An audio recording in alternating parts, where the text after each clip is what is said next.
So Julian Edelman says he's excited. He better be excited for a challenge, because I do not put it past the Patriots that they ultimately will be a good team, but this is going to be their biggest challenge, particularly when it comes to offense, when you consider who's going to step up, who are going to be the people who handle the ball. Start with the wide receiving core.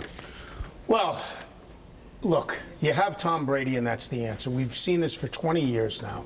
He'll make chicken salad out of you-know-what, but he doesn't have chicken salad this year. The biggest question is, Tom, who's going to replace Gronk in the offense? Not just the tight end, but in the offense. Just the presence. To have somebody like him who's a weapon, who you know is dangerous, that you can go to anytime. But let's admit, he wasn't the Gronk of old last year, and they ended up winning the Super Bowl. Look, as far as wide receivers, you've got N'Keal Harry, the new guy, who they're just penciling in unusually as a rookie, who's going to be the guy. You got Philip Dorsett, who's now his third year in the system. You've got three guys, Demaryius Thomas, Dontrell Inman, and Maurice Harris, who's nobody's talking about. But usually what happens is everybody thinks the big name, Demaryius Thomas, is going to step up. Probably going to be Dontrell Inman, who comes a better target for Brady. I'm less worried about their receivers because their running backs are receivers. I'm worried about who's going to step up and replace Gronk, because even though he wasn't the same Gronk last year, he was still on the field and drawing some attention for a long time. Well, we know Benjamin Watson will not be on the field for at least the first 4 games of the year.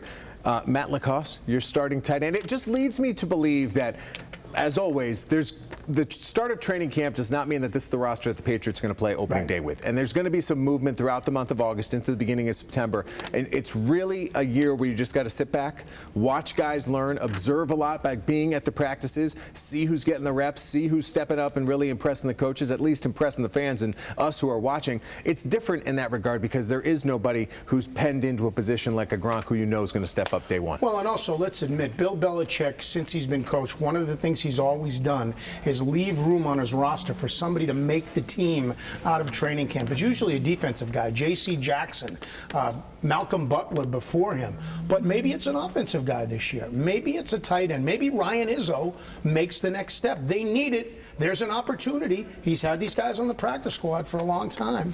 Go to the backfield. Burkhead's going to be back. White's going to be back. Michelle, we don't know about him. He's got some work done. And Jeremy Hill, he's coming back off the ACL surgery as well. So there's eyes in the backfield as well, because while you expect people to step up and catch balls out of the backfield, they can't get a heavy workload during the preseason because you're going to need them once the regular season starts. Well, okay, so this leads us to the biggest question on the Patriots offense. They ran the ball last year. Let's admit they probably won the Super Bowl because they ran the ball better than other teams.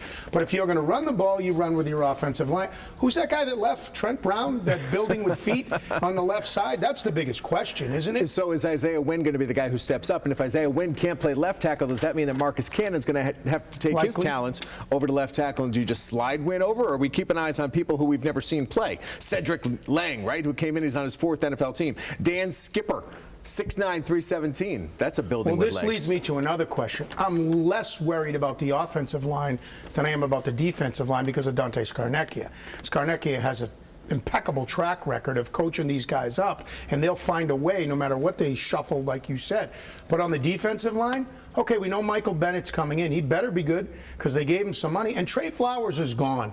They're going to miss Trey Flowers more than anybody they've missed since Asante Samuel, in my mind, because of the versatility he had, because of the pressure he put on quarterbacks, because of the quiet leader that he was. I mean, those are big shoes to fill, Tom, right there. I'm going to let you have the final word on that. We're going to talk more defense next week because this is an offensive league. All right? All right. Thanks very much. Training camp starts Thursday. I'll wear my shorts next week.